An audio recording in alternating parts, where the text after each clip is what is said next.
Okay, believe it or not, this is only half of today's lecture.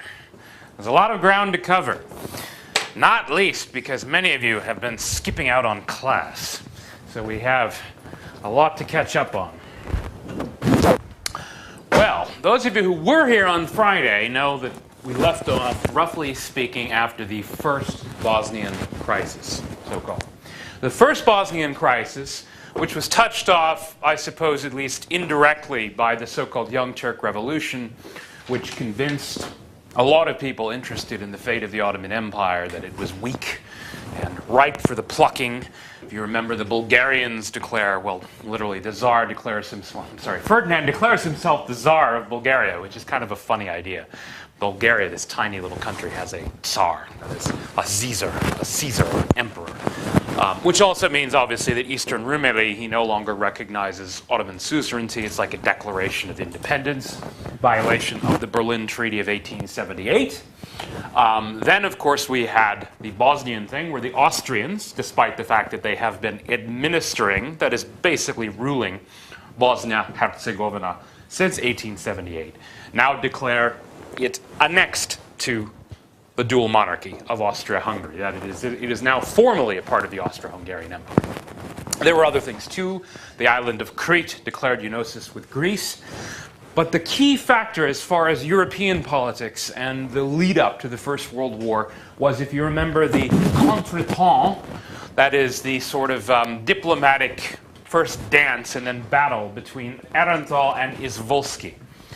Aehrenthal being the Austro-Hungarian foreign minister, Alexander Izvolsky being the Russian. Remember that they had a kind of a secret deal, at least so Izvolsky thought. A quid pro quo, as it's called in Latin, as in you give me this, I give you that. That's what Izvolsky thought. He thought that in exchange for Russia agreeing to accept Austria's annexation of Bosnia-Herzegovina, which was obviously an affront to the Serbs as well as the Turks, such that Russia was interested in it, Austria would agree to support a revision of the Berlin Treaty so as to allow Russian warships access to the Straits, or as you know them in Turkish, Çanakkale. We call them in English also the Dardanelles. The Dardanelles, I mean, the Straits is actually a catch-all term.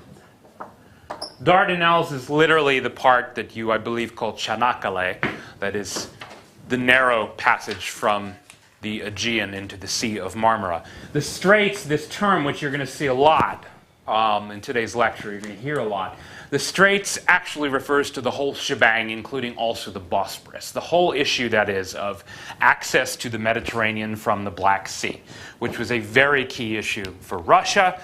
It had always been important, but particularly important in more recent years because of the growth of Russian agriculture. They were exporting grain now through the Straits, such that it was of overriding economic importance as well as social importance, because the whole point since the revolution of 1905 in Russia was to try to stabilize the country.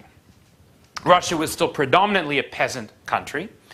That is, agriculture was still the key industry, even though Russia was industrializing. The whole point of trying to industrialize, or at least the premise of it, was that you needed capital, and Russia gained that capital by exporting grain. Something like 90% of her grain exports went through the Straits. So the Straits were extremely important for Russia. Anyway, back to Aehrenthal Izvolsky. As I have said, there was a lot of bad blood because of what happened. The Austrians just publicly announced this without clearing it with the Russians, and basically knowing that none of the other powers would agree to give Russia access to the Straits, that is, for its warships. Commercial vessels could go through, but not warships. The British even responded with an interesting counteroffer when they heard of this. They said that maybe we could revise the treaty so that all powers can send warships through the Straits. This was, of course, not exactly what Russia wanted, because that meant that anyone could now invade Russia. That meant that, let's say, the Germans or the Austrians could also send warships through the Straits to attack Russia. So Russia did not get what they wanted. at all. The Austrians did get what they wanted. The Russians were sort of embarrassed and humiliated, not least because Izvolsky looks really bad to Russian nationalists. It looks like he just sold out the Serbs and he got nothing in return. So he's sort of humiliated and embarrassed. He will eventually resign, only to reemerge as Russia's ambassador in France, which is rather significant. Reportedly, he said upon learning of Russia's mobilization in July 1914, "This is my war." That is, my revenge for 1908, for the first Bosnian crisis. Now, Izvolsky, though, quietly does begin to take his revenge even before 1914. He appoints a man called Nikolai Hartwig. That's an R. I don't know, it looks probably like an N. Hartwig. I suppose you could also spell it with a V if you want to get the right pronunciation. Hartwig. He is appointed Russia's minister to Belgrade, that is, to Serbia. And then it's an extremely important appointment because Hartwig is like a rabid pan-Slavist nationalist champion of the whole cause of the Slavs, so-called, in the Balkans, such as the Serbs and the Bulgars. He is a fanatical, belligerent sort. Definitely not a pacifist, to put it mildly. It's a very interesting story about Hartwig. I don't know if I'll have time to get to it later on, but I might as well just tell you it now. I can repeat it later because it's such a good story. During the July crisis, after the assassination of Archduke Ferdinand, the Austrian heir apparent, I'll talk about that in more detail in the second half of today's lecture.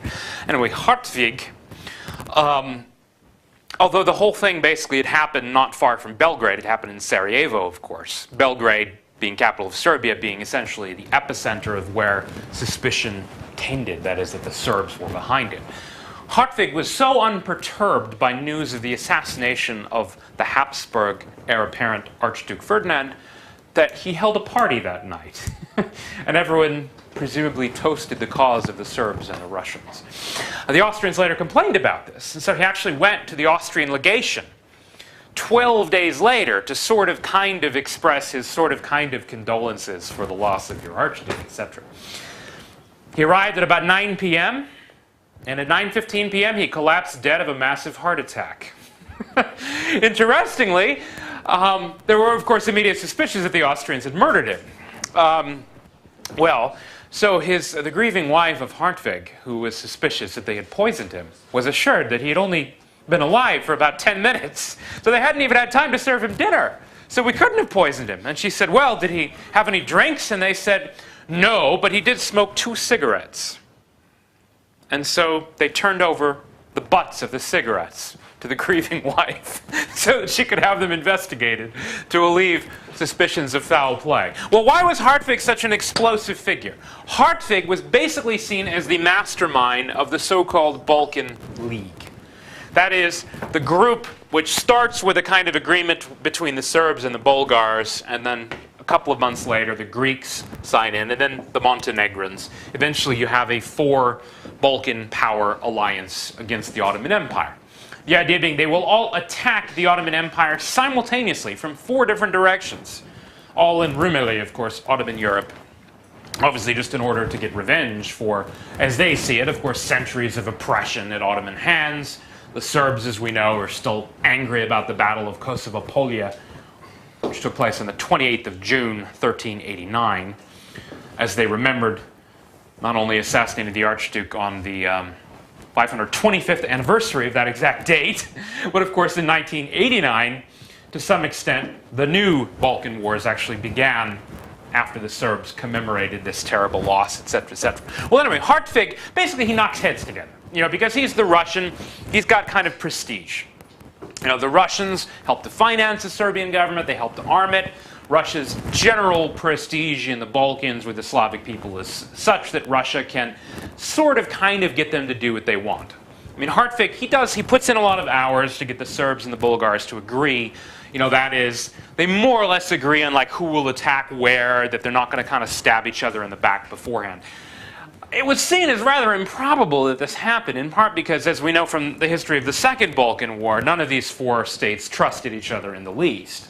And they sort of like fell to squabbling over the spoils almost immediately after the First Balkan War. In fact, one of my favorite aspects of the military history of the First Balkan War is that, as I put it here, the Serbs and the Bulgarians, they literally raced to Salonika It was a race. The Greeks, oh sorry, the Serbs and Bulgarians, no, it was the Greeks and the Bulgars. The Greeks and the Bulgarians raced to Salonika, and the Greeks won the race by about 20 hours. That is, the reason Salonika is part of Greece today is because the Greeks won this race by about 20 hours in 1912. Now, despite the fact that it had been unexpected for this alliance to form, the timing of it made a certain kind of sense. Because, of course, since September 1911, the Ottoman Empire had already been at war with the first, you might say. Although in the case of the Italians, they had no real desire for revenge against Turkey. It was more a matter of opportunism. In fact, the background to this war is rather strange. It goes back to this thing called the Agadir incident. You should probably write this down. It's not something I'm going to talk a lot about, so I doubt I'm going to put it on the final exam. But you should at least remember the term.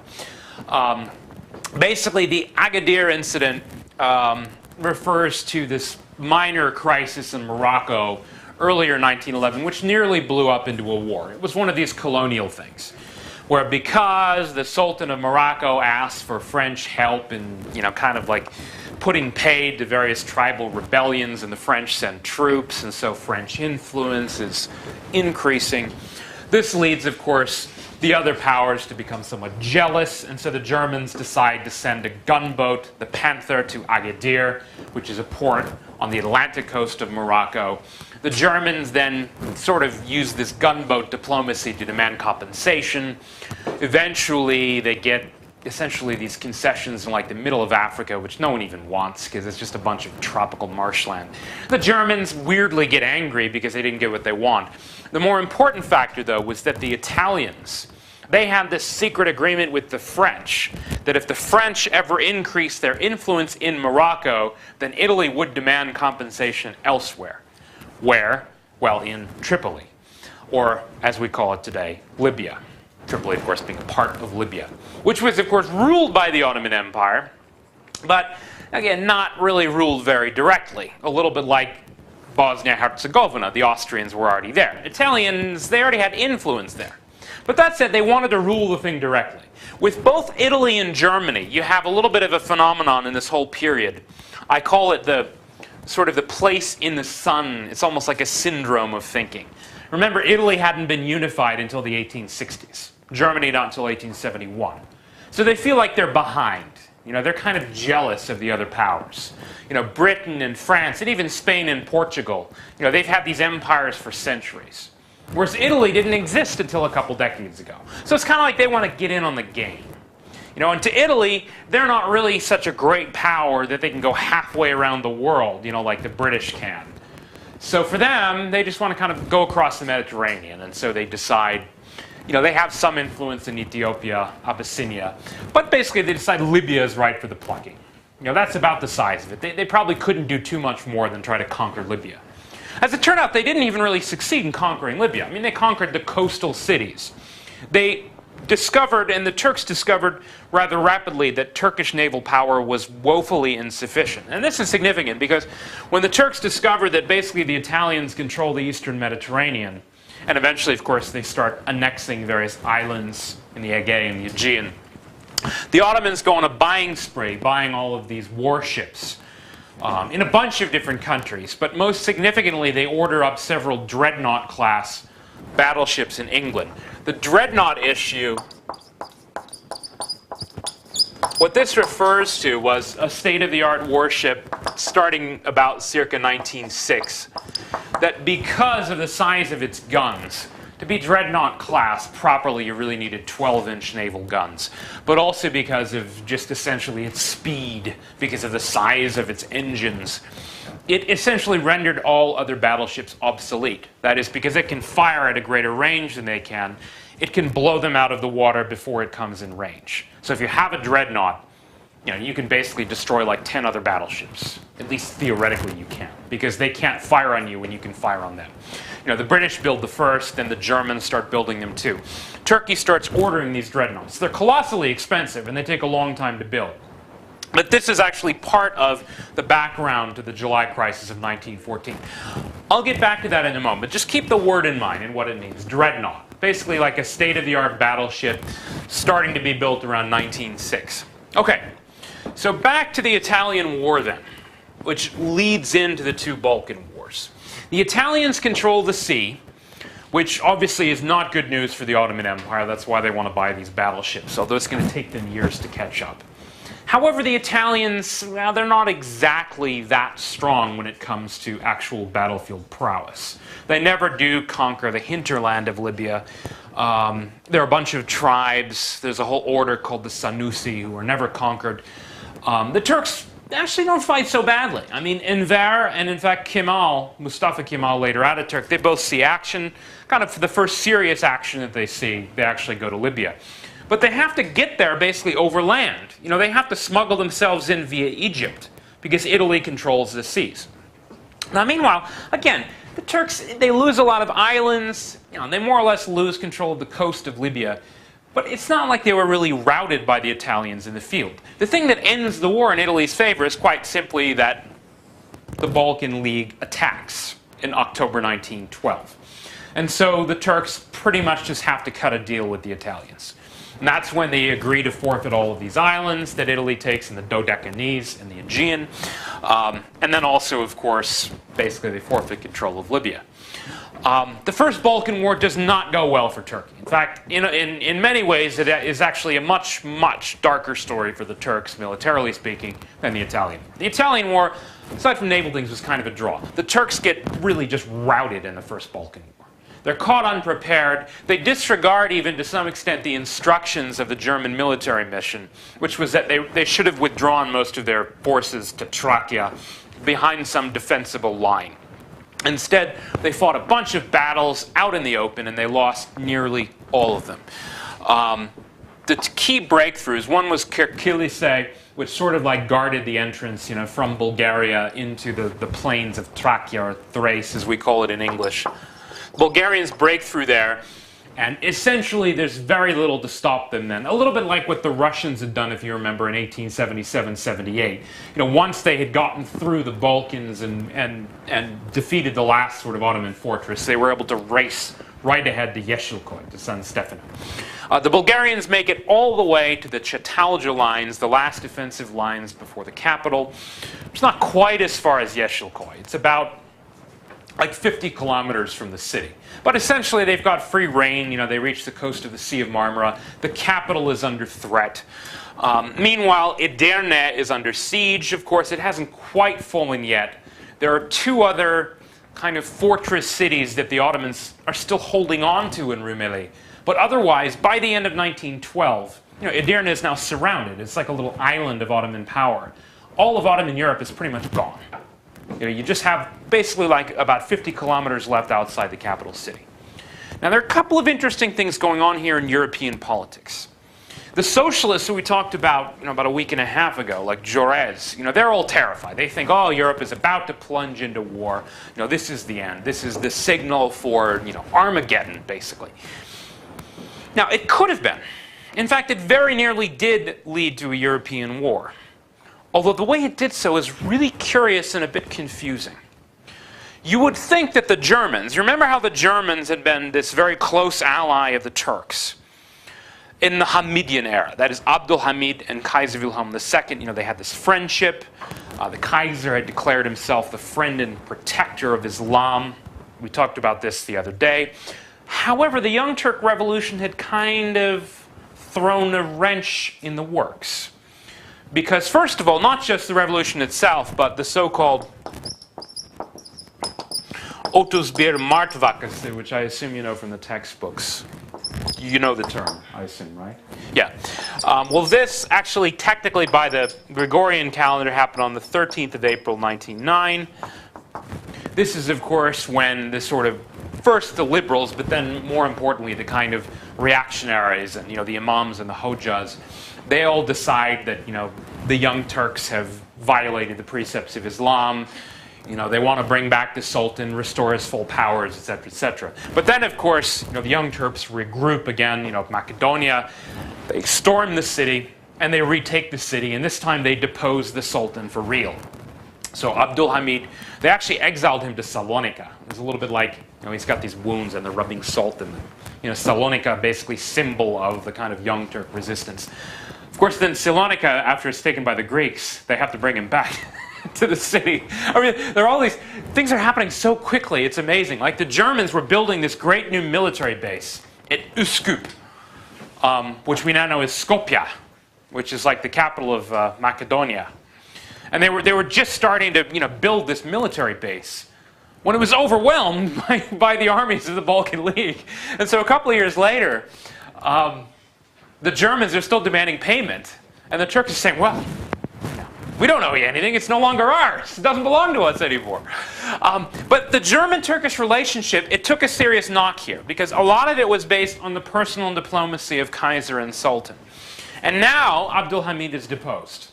His successor, Rishad, or Mehmet Rishad, he's basically a puppet. The young Turks just kind of indulge him. He's not a real ruler. He's not a real sultan. And then you remember also the Turks had cause for anger against the Germans because of all this business with Bulgaria declaring independence, Bosnia-Herzegovina, the annexation by Austria. The Germans were supposed to underwrite all of those things, according to the Berlin Treaty, and they hadn't done anything. So you have kind of like the rupture of the Turkish-German relationship, which is an important part of the background of the First Balkan War. Because remember, if Germany and Turkey had still been rather close allies, the Germans presumably would have done something to help. You would think. I mean, after all, the Germans had been advising the Ottoman army since the 1880s. They'd sent advisors there. Most of the weapons the Turks were using were German weapons made by Krupp and Skoda. Skoda was an Austrian firm, located in what is now Czechoslovakia. But anyway, interestingly, these are the weapons the Turks have. They're German, right? The Balkan League, they're using mostly French weapons. So there's also like a little proxy war inside the war, right? Like whose weapons are better? A little bit like in the two Gulf Wars, some of the comparisons people were making were, the Iraqis have these anti-aircraft weapons which were built by the Russians. And so it's like, are the Russian weapons or the American weapons better? Now, of course, there's always more to it than that. I mean, it also depends on who's wielding the weapons. But military observers are kind of thinking, well, this is looking pretty good for France, surprisingly. And it's looking like the German weapons aren't so good. So you might think the Germans would have decided to intervene in some way to bail out the Ottomans. But of course they didn't. I mean, the Kaiser, it's not just he's upset about the fall of his friend, Abdülhamid II. He also, he's got all these crazy dynastic relationships. The Kaiser resents the English and the British, even though they're all like his cousins, basically. I mean, almost everyone descends from Queen Victoria, even like the Tsar. They're all sort of interrelated by blood. And the Kaiser's sister is now Queen of Greece. And so confusingly, the Kaiser is sort of like very close, to the Greek dynasty, even while previously, having been a kind of patron of the Ottoman cause. And so he's a bit torn. He declares his policy as one of, quote, free fight and no favor. That is, he'll just let the battles run their course. Germany is not going to intervene. Which is, I suppose, one of the main reasons the First Balkan War did not turn into a European war. The Austrians, though, they're a little bit more concerned.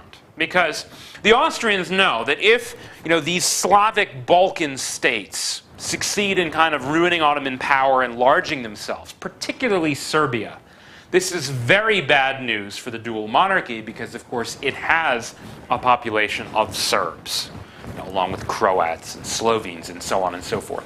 And these populations might be encouraged by the Balkan Wars, by the successful victory of the arms of the Slavic powers to secede from the Austro-Hungarian Empire. So a lot of people expect the Austrians were going to intervene. And they did, mobilize this and that army corps and so on and so forth. But they didn't have backing from the Germans. The Kaiser had sort of decided to just basically sit out the war. So the Austrians actually did not intervene. Curiously enough, it's the Russians who came closest to intervening. Russia actually had a meeting on the 23rd of November 1912.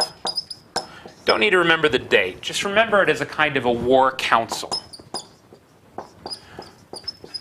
What they were discussing here, and this term we're going to encounter it again in the second half of the lecture, was the idea of a quote-unquote partial mobilization.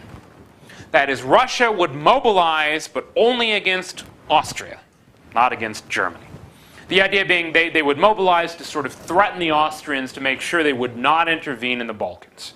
Because theoretically, the First Balkan League is like a Russian creation. right? Only, it's really strange, but why would the Russians want to mobilize when their own clients are actually winning the war? Russia actually came closer than Austria or Germany to mobilizing. In fact, it was called off at the last minute at this crisis war council. The Tsar had already approved the orders. Then it was Kakovtsov. He was the equivalent of prime minister, chairman of the council of ministers, as it's called. He is the one who intervened to basically say, no, we cannot do this partial mobilization. If we do, Austria will mobilize against us. Then by treaty obligations, the Germans will mobilize against us too, and basically that means world war, or at least a European war. He actually calls off the Tsar at the last minute. But why were the Russians so concerned? Now here's where things get interesting, and this is not something you're going to see in most of the textbooks, but the Russians were thinking above all about this issue. Access to the straits. The Bulgarians, if you remember, even though they were kind of like a Russian client state, the Bulgarians had broken through, remember, at Kirkilise. They were now just 37 miles or 50 kilometers from the city. They were at the Chetalja lines. The Tsar, remember, he calls himself Tsar now, right? Tsar Ferdinand of Bulgaria. He actually keeps an old Byzantine emperor's regalia in his closet, for the occasion when he might get to enter Constantinople, the second Rome, as the new Byzantine emperor. The Bulgarians have designs on Constantinople. That is, the second Rome, as the Russians call it, Tsargrad. As we call it, of course, Istanbul. Everyone has a different name for it. The Russians are now worried that the Bulgarians are going to take the city. And if the Bulgarians take the city, the Bulgarians will control the straits. And yes, Bulgaria had been created by force of Russian arms, but since the 1880s, Russia and Bulgaria, they didn't entirely trust each other. The Bulgarians were now getting, there's a phrase in English we call getting too big for your britches. It's like when a child outgrows his clothes. The Bulgarians are now greedy, and the Russians don't trust them. In fact, it's curious, like if you do remember your First World War history, Bulgaria actually does fight, not on the Russian side, but on the side of Turkey and the Central Powers. So, Russia doesn't trust the Bulgarians, and in fact that's really why Russia nearly mobilized, because of the threat to Russia's interests posed by the advance of the Balkan armies. Confusingly, again, because the whole thing was basically concocted by the Russians. Now the Second Balkan War in some ways reverses the legacy of the first. The Turks finally lose Edirne. You probably know about the kind of the palace coup when the Young Turks or the İttihat ve Terakki Cemiyeti. It's confusing. It's like they were out of power for a while in the summer of 1912, and then they come back to power in January, with this so-called sort of palace coup that, Enver leads, because supposedly the new government was going to surrender Edirne. Well, anyway, Enver actually leads in the Second Balkan War the assault which retakes Edirne. The reason that's possible, though, is, of course, because all of the former allies of the Bulgarians have turned against them. Serbia, Greece, Montenegro, and then even Romania joins in. Basically, they all thought Bulgaria had kind of gotten a little too big in the First Balkan War. The Bulgarians, of course, themselves thought they hadn't gotten enough. Everyone was greedy. But this time, everyone, instead of teaming up on the Ottomans, everyone teamed up on the Bulgarians. And so the Bulgarians get just smushed, basically, in the Second Balkan War. They lose nearly everything they had gained in the First War. Edirne is retaken, of course, by the Ottomans, by the Turks, which kind of makes Enver's reputation. This is what leads to Enver, later Pasha, he's still at bay, becoming actually war minister, even though he's 32 years old and he becomes the war minister. That's because of the retaking of Edirne. Well, the Second Balkan War, again, curiously, like the Bulgarians, we all know, they lose big. That's the main reason they actually want to join Germany and Austria and then the Ottomans in the Second World War, because they want to regain the territory. They lose to Romania, Greece, Montenegro, etc. But the Second Balkan War, a curious thing happens. It happened in both of the Balkan Wars. The Serbs made it to Albania, which is to say, to the coastline of the Adriatic Sea. The part that goes down on the side of Italy from like Austria into the Mediterranean. The Serbs, that is, were basically threatening to become a pretty serious power. If they had a port city, if they actually had access to the Adriatic, they could threaten to choke off even Austrian access to the Adriatic. Now, this was important because, again, it tells you something about Russian policy, that supposedly, as we all know, Russia fought the First World War for Serbia. Supposedly, right? It was all about Serbia. That's what the textbooks say.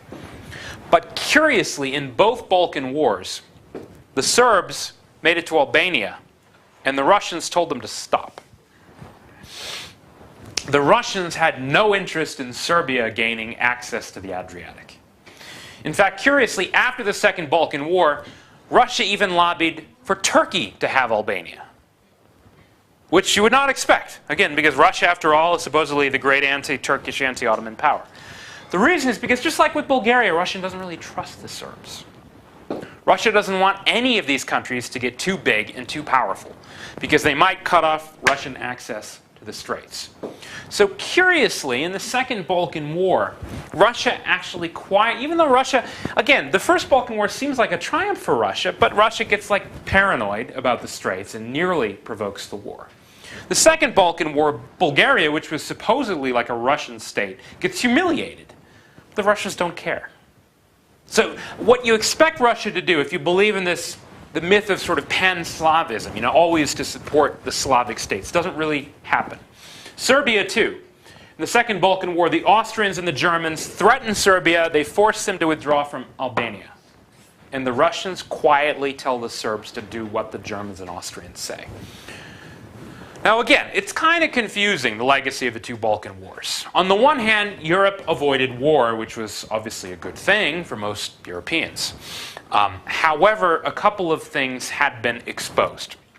One, although I don't think enough people understood this, was Russia's paranoia about the Straits. The other was obviously that Ottoman power was sort of declining, you know, even though the Ottomans got a reprieve in the Second Balkan War. It's like they recovered a little bit, you know, because Enver was able to recover Edirne.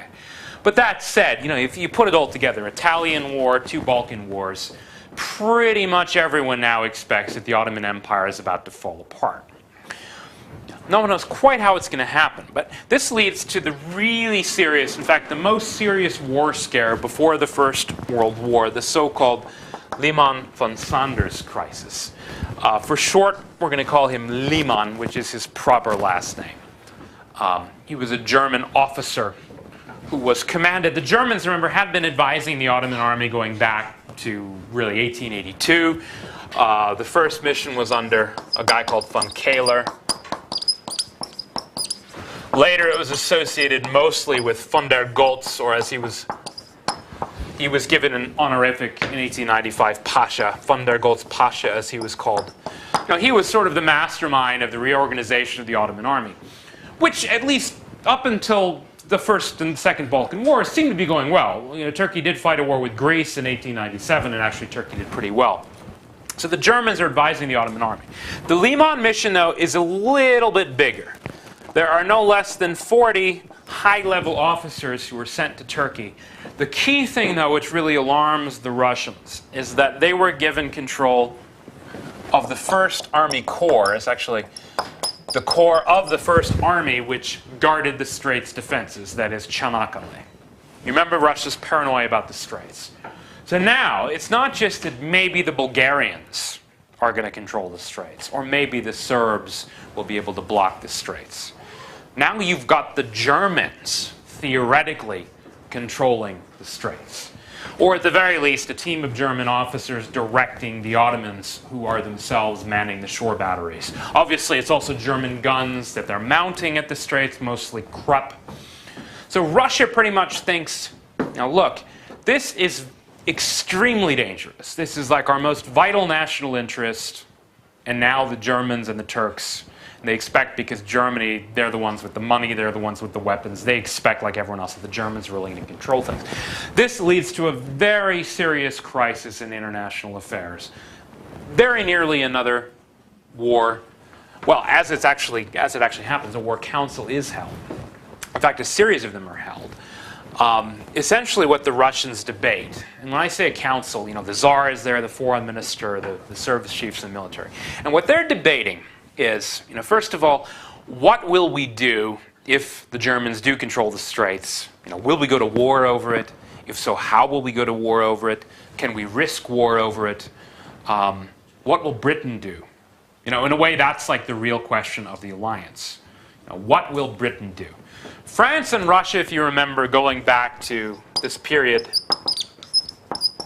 talked about this on Friday, remember, that basically when the Kaiser undermines Bismarck's old policy of, you know, keeping friendly with the Russians, the Franco-Russian military alliance is signed. This is back in a series of accords between 1892 and 94. So this is now basically a given. Everyone knows that France and Russia are allies, that probably in a serious war they will both fight. The British, though, they're a little bit of a wild card. You remember they had this entente, so-called, or agreement with France. It was mostly over African colonial questions, signed in 1904. And then they had this Anglo-Russian accord. Again, not an alliance, just a kind of agreement, which was signed, again, mostly over Asian issues, mostly to do with Persia or modern Iran, dividing it into spheres of influence. Now, this is a real alliance. You know, real joint staff meetings, discussions of mobilization plans, and so on. Britain is not really part of it.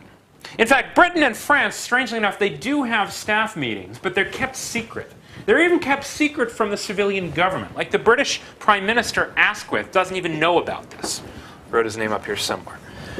Yes, the Liberals are in power, and traditionally, if you remember, they were more pro-Russian, and so that explains part of the reason that Britain is now at least closer to Russia. But they are by no means very close to Russia. In fact, there is deep mistrust between the two, particularly over Persia. Persia is supposedly what they agree on, you know, that they divided up into these spheres of influence, the Russians in the north, the British in the south, guarding the kind of sea routes to India. You know, along with, they have oil interests, British Petroleum has already been founded.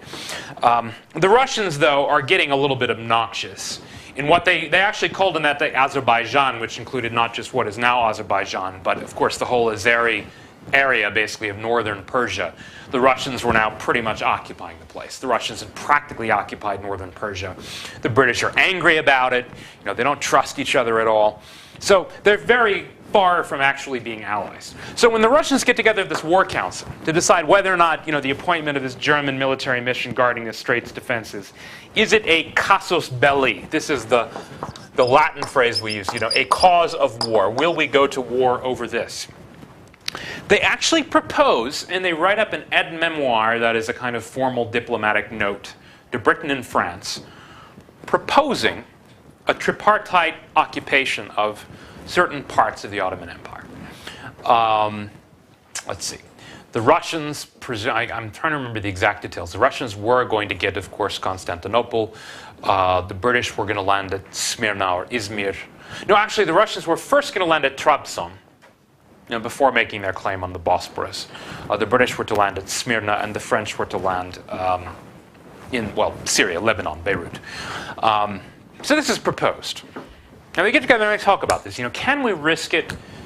Do we know that France and Britain will stand by us?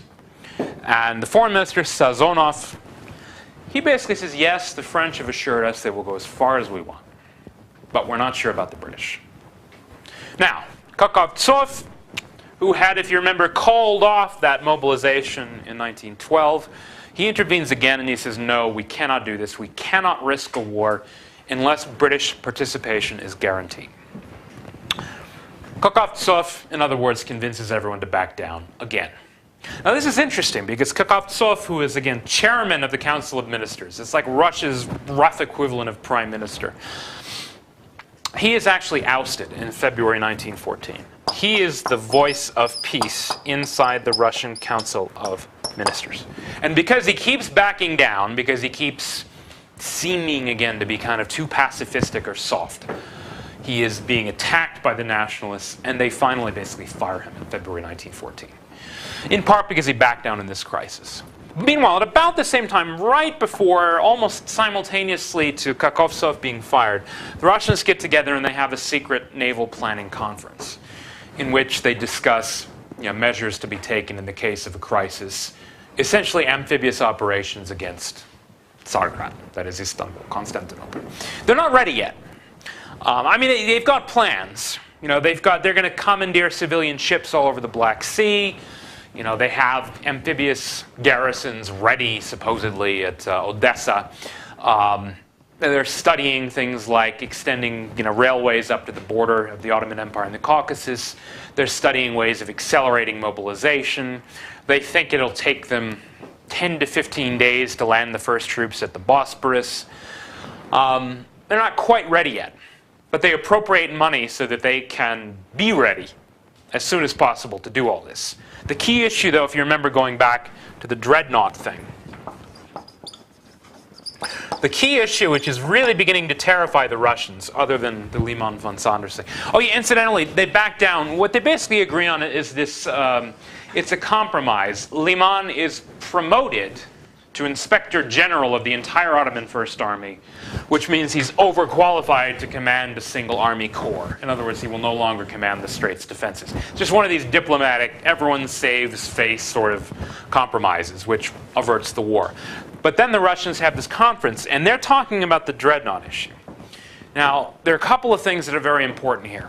One is that Russia is not allowed to send warships, if you remember, through the Straits. That means not just their own warships from Russia, but that also means warships coming from the outside. So they cannot import warships, battleships, dreadnoughts. Russia is building dreadnoughts in the Black Sea. But dreadnoughts take a long time to build. The first is not really going to be ready until about 1916. Turkey, on the other hand, can import dreadnoughts, which would actually be necessary because Turkey is not capable of building its own. That means that Turkey can, as if suddenly, bring in a dreadnought, which will close off Russia's access to the Straits whenever Turkey wants. Remember that a single dreadnought can render virtually a whole fleet obsolete, right? So as soon as Turkey floats even a single dreadnought in the Bosporus, the Boğaz, the Black Sea becomes kind of a Turkish lake, so to speak. Yeah, again, it's a little more complicated than that. Obviously a dreadnought can't do everything, and it's possible a dreadnought might run over a mine or something. But in terms of like strategic thinking, a single dreadnought can massively transform the landscape. As it turns out, Turkey now has no less than 5 dreadnoughts on order. The first 3 are being built in Britain and 2 are being built in the United States. In fact, all of them, weirdly, were originally being built for South American countries, Chile and Argentina. And I actually have never figured out how the Turks were able to renegotiate these deals so that the license, the title, was turned over to Turkey. The expectation when the Russians are talking about this is that Turkey is going to launch its first dreadnought. At first they're thinking like spring 1914. There are some delays. They're thinking basically by June or July 1914, Turkey will have launched its first British-built dreadnought in the Black Sea. So, and this is interesting because for the Russians now, the clock is ticking in a way. You remember, they cannot import dreadnoughts. They can try to lean on the British to block the delivery of these dreadnoughts to Turkey.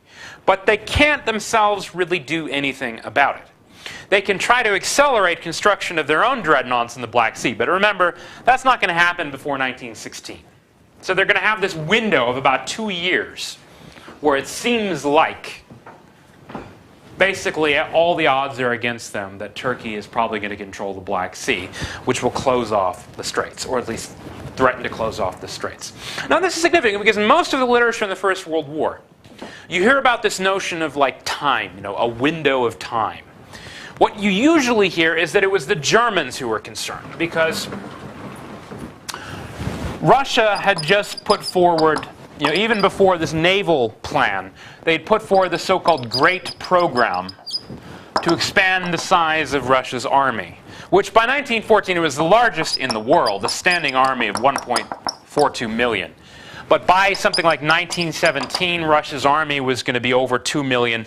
This is the standing army, meanwhile. This is before it even mobilizes, of something like 2.2 million. So that by the time it mobilizes, it's going to be like 6 or 7 million. But like even before hostilities, they have an army of 2.2 million. That's by 1917. Then there are other things, sometimes exaggerated. The Germans were a bit paranoid about it, but to do with railway construction, because Russia's mobilization, it's a big country. It's much slower than the Germans. The Germans have a much better railway network. The Germans, remember, have this mobilization plan, usually called the Schlieffenplan. I'll talk about it more after the break. But the basic shtick of the Schlieffenplan, even as later altered by Moltke, was speed. Germany had to knock France out before it could really even attack Russia. That's the problem of a two-front war. If you try to fight on two fronts equally at once, you'll be weak on both. The Germans thought the Russians are so slow that, well, we need to knock out the French. I mean, literally in 42 days. That was the timetable. They had to occupy Paris by day 42. So their timetable is important. And they think their timetable is threatened by Russia's army grade program. They think that if they wait 2 or 3 more years, Russia will be too strong, it will mobilize too fast, that Germany won't be able to win. Well, that's pretty much true. The Germans really did think that. And that is part of the reason why the Germans were so paranoid and ended up taking a very harsh line in July 1914. However, the part that most people don't know is that Russia was just as worried, in part, about the Turkish dreadnought issue. And they were really worried, we know, because it was Britain that was building these dreadnoughts. Russia actually went to Britain in May and June of 1914, and very, very carefully. It's a very delicate issue, because England and Russia, again, remember, they don't really trust each other. The liberals are kind of pro-Russian, but a lot of people in England aren't. For a century, Russia was the great enemy, the great game of geopolitics. So that there was a lot of mistrust of Russia in British politics. So the Russians have to be very careful about this. They basically asked Britain to block delivery of the dreadnoughts. Churchill, Winston Churchill, who is First Lord of the Admiralty, ultimately says no. His reason is interesting. If you remember the whole story about economics and laissez-faire and all of that, the liberals, remember, were originally, they were the party of laissez-faire, in addition to being, weirdly, again, this party that was kind of anti-Turkish and pro-Russian. Economically, and this was always the heart of the Liberal Party, they believed in free trade, laissez-faire. So what Churchill says to the Russians is, well, it's a private business contract. There's nothing we can do. And so the Russians are brushed off by the British, which not only pisses them off. I mean, here's the thing, is Russia's not only worried about the Germans, manning maybe the Straits defenses. They're not only worried about Turkey's naval dreadnought program, but now supposedly Britain is supposed to be an ally of Russia, and yet the British have just kind of told the Russians to screw off. This happens in June of 1914. But meanwhile, something really curious happens. Because the Russians keep having all these secret conversations with the British about these naval dreadnought issues, there are a lot of rumors that are kind of swirling around. The Germans pick up the rumors, and what the Germans think is going on is that England and Russia are about to sign a naval convention that is like a naval treaty against Germany. And that's what the German papers start talking about. So Germany is now paranoid that England and Russia are finally teaming up, even though that's not actually true. Miscommunication, misunderstanding. All of it, though, setting the stage for the colossal drama of July 1914. I think I'm going to take a short break here, and when we get back, we will look at the July crisis itself.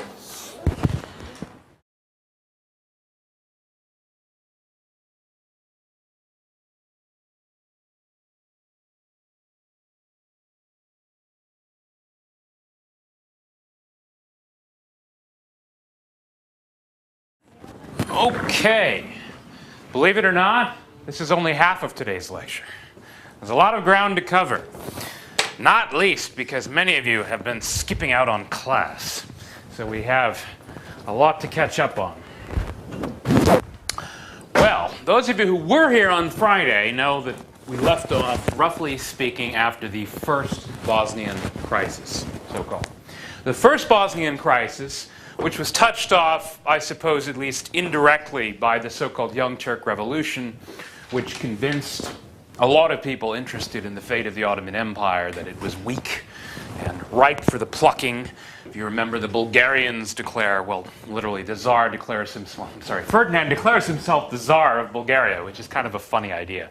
Bulgaria, this tiny little country, has a Tsar, that is, a Caesar, emperor. Which also means, obviously, that Eastern Rumeli, he no longer recognizes Ottoman suzerainty. It's like a declaration of independence, violation of the Berlin Treaty of 1878. Then, of course, we had the Bosnian thing, where the Austrians, despite the fact that they have been administering, that is basically ruling, Hartwig, he is appointed Russia's minister to Belgrade, that is, to Serbia. And then it's an extremely important appointment, because Hartwig is like a rabid pan-Slavist nationalist champion of the whole cause of the Slavs, so-called, in the Balkans, such as the Serbs and the Bulgars. He is a fanatical, belligerent sort. Definitely not a pacifist, to put it mildly. It's a very interesting story about Hartwig. I don't know if I'll have time to get to it later on, but I might as well just tell you it now. I can repeat it later because it's such a good story. During the July crisis, after the assassination of Archduke Ferdinand, the Austrian heir apparent, I'll talk about that in more detail in the second half of today's lecture. Anyway, Hartwig, although the whole thing basically had happened not far from Belgrade, it happened in Sarajevo, of course. Belgrade, being capital of Serbia, being essentially the epicenter of where suspicion tended, that is, that the Serbs were behind it. Hartwig was so unperturbed by news of the assassination of the Habsburg heir apparent Archduke Ferdinand that he held a party that night. And everyone presumably toasted the cause of the Serbs and the Russians. The Austrians later complained about this, and so he actually went to the Austrian legation 12 days later to sort of kind of express his sort of kind of condolences for the loss of your Archduke, etc. This is actually a catch-all term. Dardanelles is literally the part that you, I believe, call Çanakkale, that is the narrow passage from the Aegean into the Sea of Marmara. The Straits, this term, which you're going to see a lot in today's lecture, you're going to hear a lot. The Straits actually refers to the whole shebang, including also the Bosporus. The whole issue, that is, of access to the Mediterranean from the Black Sea, which was a very key issue for Russia. It had always been important, but particularly important in more recent years because of the growth of Russian agriculture. They were exporting grain now through the Straits, such that it was of overriding economic importance as well as social importance, because the whole point since the revolution of 1905 in Russia was to try to stabilize the country. Russia was still predominantly a peasant country. That is, agriculture was still the key industry, even though Russia was industrializing. The whole point of trying to industrialize, or at least the premise of it, was that you needed capital, and Russia gained that capital by exporting grain. Something like 90% of her grain exports went through the Straits. So the Straits were extremely important for Russia. Anyway, back to Arenthal Izvolsky. As I have said, there was a lot of bad blood because of what happened. The Austrians just publicly announced this without clearing it with the Russians, and basically knowing that none of the other powers would agree to give Russia access to the Straits, that is, for its warships. Commercial vessels could go through, but not warships. The British even responded with an interesting counteroffer when they heard of this. They said that maybe we could revise the treaty so that all powers can send warships through the Straits. This was, of course, not exactly what Russia wanted, because that meant that anyone could now invade Russia. That meant that, let's say, the Germans or the Austrians could also send warships through the Straits to attack Russia. So Russia did not get what they wanted at all. The Austrians did get what they wanted. The Russians were sort of embarrassed and humiliated, not least because Izvolsky looks really bad to Russian nationalists. It looks like he just sold out the Serbs and he got nothing in return. So he's sort of humiliated and embarrassed. He will eventually resign, only to reemerge as Russia's ambassador in France, which is rather significant. Reportedly, he said, upon learning of Russia's mobilization in July 1914, "This is my war."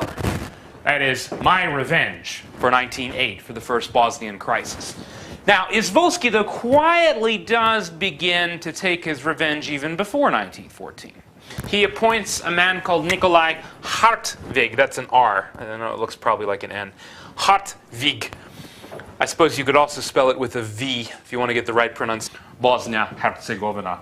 since 1878, now declare it annexed to the dual monarchy of Austria-Hungary. That it is now formally a part of the Austro-Hungarian Empire. There were other things too. The island of Crete declared eunosis with Greece. But the key factor as far as European politics and the lead up to the First World War was, if you remember, the contretemps, that is the sort of diplomatic first dance and then battle between Aehrenthal and Izvolsky. Aehrenthal being the Austro-Hungarian foreign minister, Alexander Izvolsky being the Russian. Remember that they had a kind of a secret deal, at least so Izvolsky thought. A quid pro quo, as it's called in Latin, as in you give me this, I give you that. That's what Izvolsky thought. He thought that in exchange for Russia agreeing to accept Austria's annexation of Bosnia-Herzegovina, which was obviously an affront to the Serbs as well as the Turks, such that Russia was interested in it, Austria would agree to support a revision of the Berlin Treaty so as to allow Russian warships access to the straits, or as you know them in Turkish, Çanakkale. We call them in English also the Dardanelles. The Dardanelles, I mean, the Straits